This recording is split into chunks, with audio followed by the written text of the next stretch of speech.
네, 여러분은 지금 마이 FM 91.3MHz 서대문 공동차 라디오의 서대문 역사기행 듣고 보고 계십니다. 오늘은 이제 3부 오늘의 서획기행 시간. 예, 지난주에까지가 이제 우리가 연희동하고 12.12 그 얘기했고요. 네. 새롭게 이제 시작되는 이야기. 네. 1961년 12월 뭐 이제 주간으로 치면 이제 전주가 돼요. 21일인데 네, 그때 서대문 형무소, 그러니까 그 당시 이제 서울 형무소예요. 그 당시의 이름은 네. 5명이 사형을 당하게 되는데 거기 5명의 사형이 그 아주 상징적인 현대사의 단면을 보여주는 일이거든요. 네, 네. 그래서 그거를 계기로 그냥 이제 우리 일제강점기에 서대문 형무소 몇 번 했는데 그렇죠. 이제 현대사와 한국 현대사와 서대문 형무소 시리즈를 또 하나 시작을 해보려고. 우리가 네. 올해 조금 얘기했던 것 중에 하나가 그 서대문 형무소와 관련했을 때 여기가 독립공원이거나 독립만 강조되는 것이 아니라 사실은 한국 현대사화에 있어서의 어떤 민주주의, 네네. 사실 굳이 따지고 보면 오히려 이 민주주의가 80년대의 어떤 그 당시 민주주의만을 오히려 더 강조하는 게 조금 더 오히려 축소화시키는 느낌이다라는 얘기를 좀 했었어요. 그렇죠. 네. 그런 맞습니다. 측면에서 60년대 얘기를 하는 거는 저희가 이제 우리 근거를 좀 이렇게 내는 이야기가 될 수 있겠네요. 네. 예. 그래서 이제 1961년 12월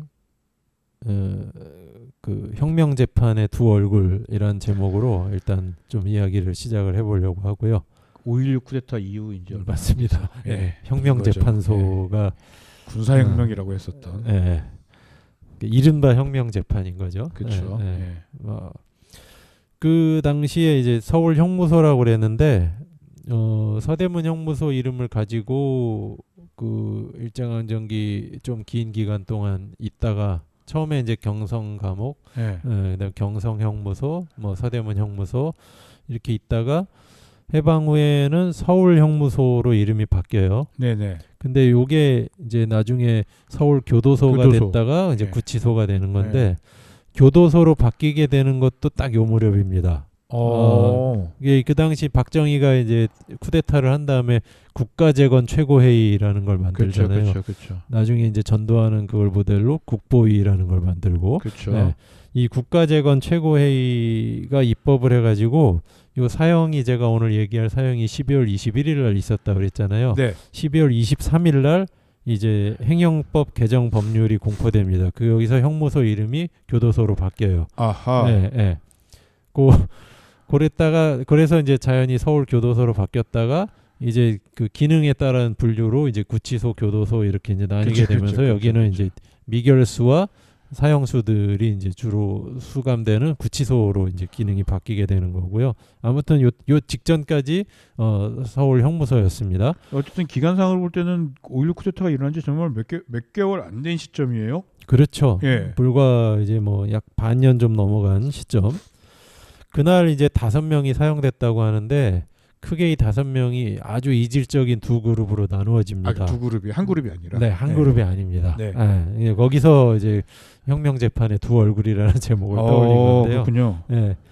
그러니까 전혀 다른 완전히 이질적인 건으로 사형수가 되어요. 근데 사형수가 된 건 다 이른바 혁명 재판소에 의해서 사형수가 되는 겁니다. 네. 그래서 사형 집행이 상상하기에는 예를 들면 상상하기에는 한쪽은 뭐 약간 민주주의 아니면은 뭐 이렇게 자유당이 아니라 저기 뭐야 그쪽 민주당 쪽 인사 뭐 약간 이쪽은 상상이 되는데 이쪽은 모르겠네요.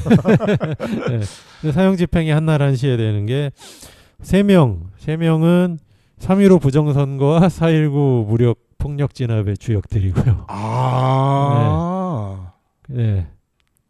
그 당시 이제 내무부 장관 최인규, 그다음에 청와대 옛날 경무대 지금의 경호실장 같은 경무대 경찰서장 곽영주, 그다음에 이제 유명한 깡패죠 임화수, 세 사람이 그때 사형을 당하고, 그다음에 또 한 그룹은 이른바 그 혁명정부에 의해서 좌익으로 몰린 사람들, 민족일보 조용수 사장, 그다음에 그 사회당 진보정당 활동을 했던 최백근이라는 두 민주 혹은 민족지사들, 이 5명이 사형을 당합니다. 진짜 이질적이네요. 네, 같은 날 1시에. 참 아이러니하죠. 그리고 토털해서 혁명 재판을 통해서 이날 5명하고 이 앞에 둘, 이 뒤에 하나에서 총 8명이 사형을 당하게 되는데 예, 예. 예. 날짜는 이제 달라요. 네네. 그래갖고 그 말씀드리자면 이제 유명한 이정재와 또 다른 이제 그 깡패 있어요. 이게 네. 아무튼 두 사람이 10월달에 먼저 사형 당하고 네. 그 다음에 이제 한필국이라는 사람이 이듬해 봄엔가 사형을 당하는데 이 사람은 이제 밀수범입니다. 아. 그 영화 밀수라는 영화가 있었죠. 있었어요. 예. 네. 그거는 좀 시대가 그보다 좀 뒤인 모양이더라고요. 네네. 그리는 시대가. 근데 이때 이제 또 시범 케이스로 그 소위 혁명 정부에서 예, 밀수범들 대소탕해서 그 사실 평소 같으면 사형을 당할 정도의 그 저기는 아니거든요. 그 약간 네. 옛날에 근데 박근혜 정부 시절에 5대 사회학이라 해서 뭐 이렇게 하는 거랑 또는 뭐 그게 약간 이런 느낌이네요. 예, 예. 범죄와의 전쟁이나 뭐 예. 이런 게 이제 비슷하죠. 그러니까 시범 케이스로 예. 이 한필국 한 사람 딱 찍어갖고 사형이 된 거예요. 아무튼 그거는 이제 다 이 앞뒤로 벌어진 일이고 12월 21일 61년 12월 21일이 그 8명 중에 5명이 한 번에 사형당한 날인데 이 두 그룹은 너무 이질적이었다. 그렇죠. 그래갖고 일단 그 혁명재판소와 혁명검찰부 이야기를 먼저 배경 삼아 드려야 될 텐데 그렇죠. 그러니까 뭐 약간 그 뭐야 이게 무슨 범죄인 건지에 대해서 얘기를 네. 예. 그리고 이제 그다음 어떤 식으로 이제 그런 재판들이 이루어졌는지 네네. 그러다 보니 계속 이제 쿠데타 연작이 되네요 지금. 아 그러네요. 네. 예. 그러니까 5.16 그 1961년 5월 16일에 이제 박정희 소장을 필두로 그 군사 반란이 일어난 다음에 당시에는 이제 혁명이라고 했었습니다. 예. 6월달에 국가재건 비상조치법이라는 걸 만들어요. 여기에서 보면은 국민의 기본적 권리에 대한 정당한 제약, 정당한 제약, 예. 한국식 민주주의. 그다음에 입법권, 사법권을 이 국가재건 최고회의가 장악하는 국회는 이미 해산됐고, 네. 예. 계엄이나 뭐 이런 거 해가지고 뭐 다 네. 해버렸을 테니까 네. 참 혁명이니까 참 그래서 제거라는. 그 법조항을 지금 찾아서 읽어보니까 재밌더라고요. 헌법에 규정된 국민의 기본적 권리는 네. 혁명과업 수행에 저촉되지 아니하는 범위 내에서 보장된다. 네. 말 같은 단소리를 정말. 헌법에 규정된 국회의 권한은 국가재건 최고회의가 이를 행한다. 대법원장과 대법원 판사는 국가재건 최고회의의 제청으로서 대통령이 임명한다. 법관과 법원 행정처장은 국가재건 최고회의의 승인을 얻어 대법원장이 임명한다. 도지사 서울특별시장과 인구 15만 이상 시의장은 국가재건 최고회의 승인을 얻어 내각이 임명한다. 뭐 이렇게 뭐 깨알같이 그렇게 썼대. 그냥 자기가 임명하고 싶으면 임명한다 그렇게 쓰지. 네. 너무 재밌더라고요. 네. 참 지금 읽으니까 재밌는 거지. 그 다음에 이제 혁명재판소와 혁명검찰부에 대한 조항도 있어요. 네. 그래서 국가재건 최고회의는 5.16 군사혁명 이전 또는 이후 그러네. 그러니까, 이전 또는 이후. 반국가적 반민족적 부정행위 또는 반혁명적 행위를 한 자를 처벌하기 위하여 특별법을 제정할 수 있다.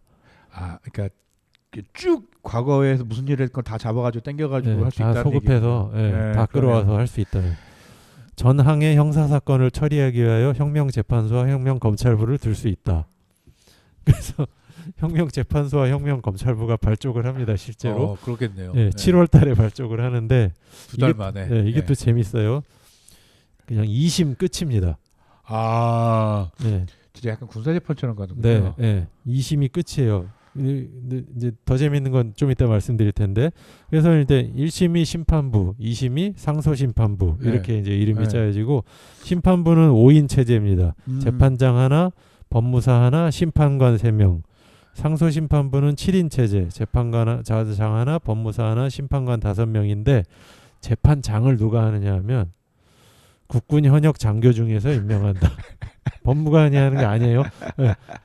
법무관은 여기 나온 법무사라는 역할을 합니다. 네. 그리고 심판관은 그러니까 그 군 뭐 대령이나 장성이 재판장 노릇을 하는 거예요. 그러니까.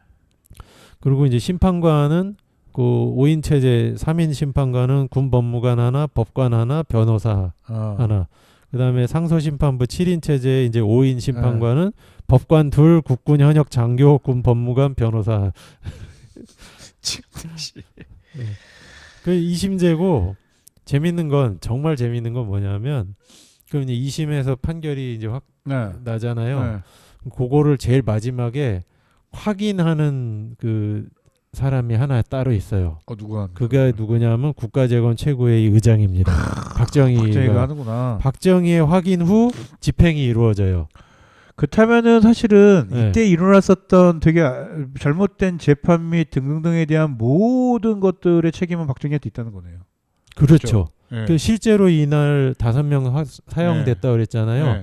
원래 2심까지 해서 선고받은 사형수가 5명이 더 있었어요. 네. 근데 그 사람은 마지막에 국가재건 최고회의 의장 확인 단계에서 무기로 감형시킵니다. 박정희가. 그게 이제 유지광 같은 사람들. 네, 그렇다면 요 때쯤에서 이제 요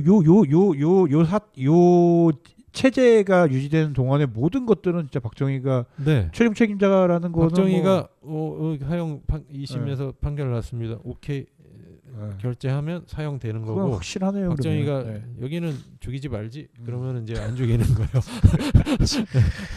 지금이니까 우리가 웃죠 이거. 아유. 이게 정말 이게 이런 체제가 있었나? 그래서 아무튼 재밌습니다 이게. 그리고 그게 국가재건 최고회의 의장의 확인을 받아야 되고요. 네. 재건 최고회의 의장은 요걸 또 법을 만들어놔요. 확인을 함에 있어서 다음 각호의 1에 해당하는 사유가 있을 때는 형의 전부 또는 일부를 면제하거나 감경할 수 있다. 전부. 네. 와. 1. 국가에 대한 공로가 현저한 자. 2. 죄상이 경미한 자. 죄상이 경미한 자인데 그 판결 과정에서 그게 안 걸러지고 그러니까. 그다음에 개전의 정의 농후하고 재과의 염려가 없다고 인정되는 자. 아니 그거 재판 때 다 해야지 그거를 왜? 그걸 박정희가 참 바빴을 것 같아요. 모든 걸 다 해야 되잖아요. 네, 이때 수백 명이 재판을 받거든요. 그러니까. 수백 명이 재판을 받습니다. 그래서 바빴겠다 그런 생각도 제가 또 들었습니다. 진짜 약간 뭐 스스로 뭐 슈퍼맨, 뭐 초인, 그런 약간 것 이런 같아요. 거를 이라고 내가- 생각했던 걸 수도 내가 있을 것 다 같아요. 관할해서 네. 내가 다 끌고 갈 수 있어. 약간 이렇게 네. 생각한 것 같아요. 오. 라고 생각. 근데 좀 그때 말로가 너무. 무서운 사람이죠. 네. 네. 그래서 당시 기사들을 보면 이제 그 상소심판부 판결 소식까지 나잖아요. 네. 그 며칠 후에 박 의장 혁재 혁명 재판 네. 혁재 판결 확인. 어. 박정희 최고의 의장은 암흑의 피고인에 대해 혁명재판소 판결대로 무엇을 확인했다. 사형을 확인했다. 뭐 이런 식으로 기사가 이제 그렇게 나옵니다. 아무튼 요런 이제 배경 속에서 이루어진 거고 오늘 이제 먼저 말씀드리고 두 얼굴 중에 한 얼굴은 이제 쿠데타 세력의 민심 확보 장치로서의 혁명 재판이라는 거죠. 그게 뭐냐면 이제 이 수백 명이 재판받았다 그랬잖아요.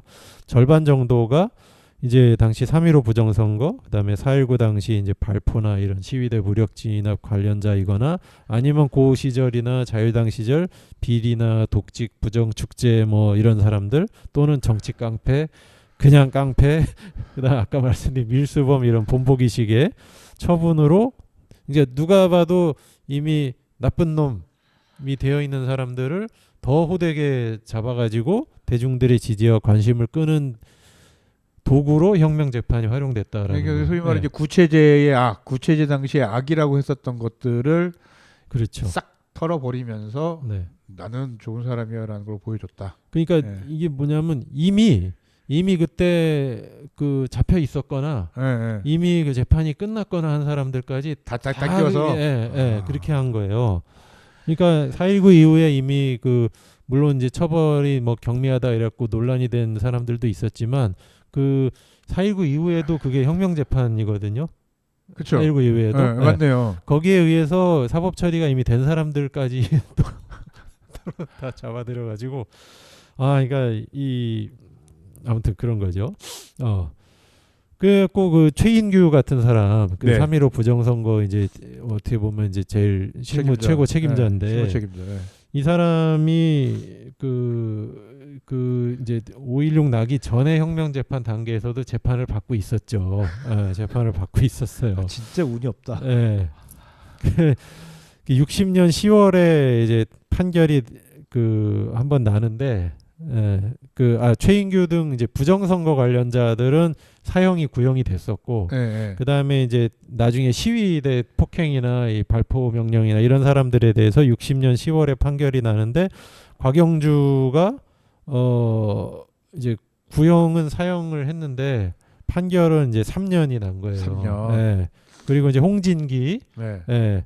그러니까 나중에 최인규 이후에 내무장관으로 들어간 부정선거 당시엔 법무장관이었고 4.19 시위 당시엔 내무장관인 홍진기, 저기 그 중앙일보. 네, 이건희 전 회장 장인이죠. 그렇죠. 예, 예. 홍진기는 또 역시 사형이 구형됐는데 징역 9월. 9월.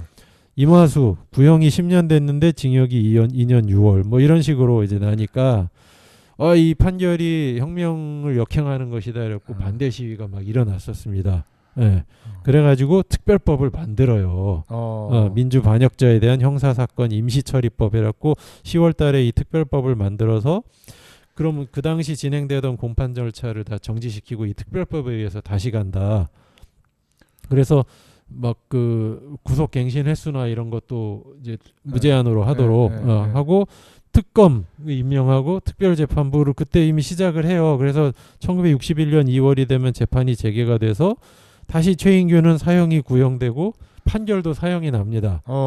근데 이제 재심 청구할 수 있잖아요. 그렇죠. 재심 청구된 상태에서 쿠데타가 난 거예요. 그러니까 사실은 그 4.19 혁명 이후에 재판 결과가 좀 그 4.19 혁명의 뜻에 부합하지 않게 너무 미진하다 이래서 여론이 안 좋게 일어났고 그거에 의해서 또 특별법이 제정되고 그런 특검이나 뭐 이런 특별재판소가 설치되고 그러니까 그렇게 다 돌아가고 있던 중이었다는 거죠. 그러네요. 그런데 자기들이 쿠데타를 일으켜가지고는 너희들 봐봐 답답했지? 내가 이 자식들 다 죽여버릴게. 속 시원하지? 이제 이렇게 되는 거죠. 근데 그래놓고는 사실은 또 풀어줄 사람들은 다 풀어주고 홍진기 같은 사람들 이렇게 풀려나서 그렇죠. 여기에 이제 최인규, 곽영주, 이마수 세 사람이 사형당하게 되는데 세 사람 소개만 간단히 하고 오늘 1차 마치고 다음에 이제 그 조용수 요 계열에 대해서 말씀드릴게요. 최인규 씨는 60년 당시에 42살 내무부 장관인데 진짜 젊은 내무장관. 그리고 이제 이기붕 인맥이었고 부정선거 총지휘자죠. 문제 생기자 바로 사퇴를 해서 그 후임이 이제 홍진기가 되는 거고 곽영주는 이 당시 60년 당시 경무대 경찰서장, 지금의 이제 청와대 경호처장이죠. 지금 37살. 다들 젊었다. 일본 육군의 지원병으로, 그러니까 간부 박정희처럼 뭐 사관학교를 가는 게 아니고 지원병으로 입대를 해서 해방 후 경찰이 되는데 하필 맡은 보직이 구총독관사, 그게 지금 청와대의 자리잖아요. 구총독관사 경비 업무를 맡았는데. 그러니까 거기 경찰서에 계속 근무를 한 거예요. 잘 아는 사람 그 동네를. 그러다 이승만 눈에 들어서 계속 특진을 합니다. 특진. 그러니까 1950년에 경위였는데 55년에 총경, 56년에 경무대 경찰서장, 57년에 경무관 이렇게. 50년의 경위가 55년에 총경이 된다고요? 와, 이승만 눈에 들었대요. 그리고 고향이 또 이정재랑 같아가지고 이정재와도 친분이 있었고 그래서 이 사람이 그 당시에 이제 군 인사에도 막 개입을 했다는 거예요. 그때 박정희랑 원한이 생긴 거예요. 저 사람 좌익자다.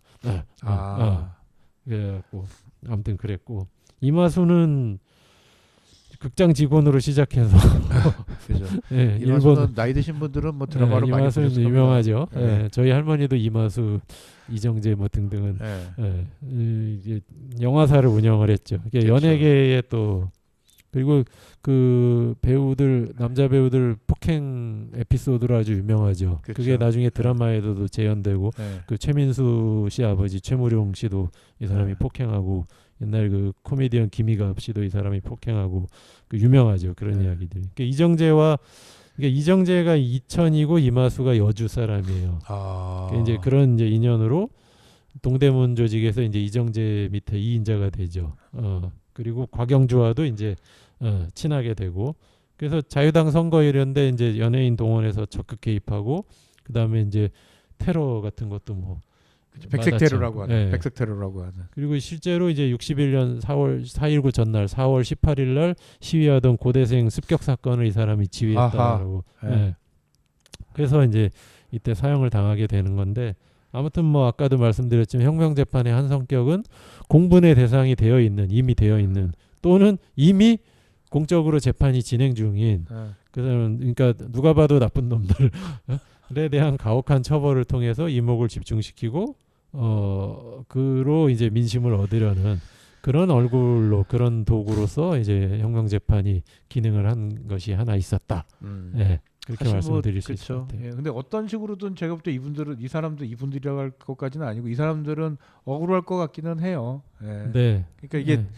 상황 자체가 어떻게 보면 본보기로 그러니까 이게 법이라는 게 같이 가혹하면은 뭐 그럴 수 있는데 이거 약간 본보기식으로 누구는 본보기가 된 죽여버리고 거니까. 누구는 예. 뭐하고 약간 이런 식이 그러면 돼버리니까 억울하죠. 그렇죠. 그러면 이거는 네. 자기가 그런 잘못 했던 안 했던 간에 관계없이 억울한 거고 사실은 그러기 때문에 법적 안정성이랄지 이런 것도 굉장히 중요한 거고 네. 이 자본주의 사회에서 돈 많은 사람이 처벌이 약하다라는 것에 사람들이 왜 공분하는가 이런 문제가 같이 엮여 있는 거기 때문에 사실은 이제 뭐 보는 사람 입장에서는 굉장히 시원하죠. 막 그러니까 그렇잖아요. 옛날에 막 조리돌림 하듯이 보는 거 보듯이. 네. 그 실제로 예. 이정재가 나는 깡패입니다. 이렇게 예. 써 시가지 돌고 예. 막 이런 사진들이 있잖아요. 보는 네. 사람 입장에서는 뭐 당시에는 되게 카타르시스를 느끼면서 좋았을 수는 있으나 이게 과연 체제적으로 좋았을지 장기적으로 좋았는지에 대해서는 뭐 되게 생각을 해볼 만한 일이 아니었나라는 생각이 듭니다. 네. 네, 크리스마스에 보내드리는 서대문 역사기행은 여기까지 해야 될 것 같고요. 설날 보내드리는 설날이 아니긴 하죠. 1월 1일 날 보내드리는 것도 역시 쿠데타 얘기를 해야 될 것 같아서 네. 그렇긴 합니다. 계속 쿠데타 이야기로 겨울을 네. 보내고 있어요. 하지만 마지막 노래는 저희가 비지스 아까 How Deep Is Your Love랑 같은 시기 같은 그 주간 때 했던 거가 머라이어 캐리가 1위한 노래가 있었는데 일단 요번에 좀 크리스마스라서 달달하게 비지스 거 듣고요. 그다음에 마무리 엔딩곡을 또 머라이어 캐리가 또 아직까지도 지금 약간 캐롤의 끝판왕 아니겠습니까? 예. 머라이어 캐리 노래로 자손만대 먹여 살릴. 네, 머라이어 캐리의 제가 이거를 네. 그 공연을 디즈니랜드에서 하는 공연을 제가 한번 본 적이 있거든요. 그래서 저는 날도 따뜻한 저기 마이애미에서 참 갈 때까지 가셨는데 그 생각이 있었는데 이 노래 이렇게 터질 줄 몰랐습니다. 그러니까 머라이어 캐리의 All I Want for Christmas Is You 들으시면서 저희는 인사드리도록 하겠습니다. 지금까지 황원이었습니다. 네, 박정수였습니다. 감사합니다.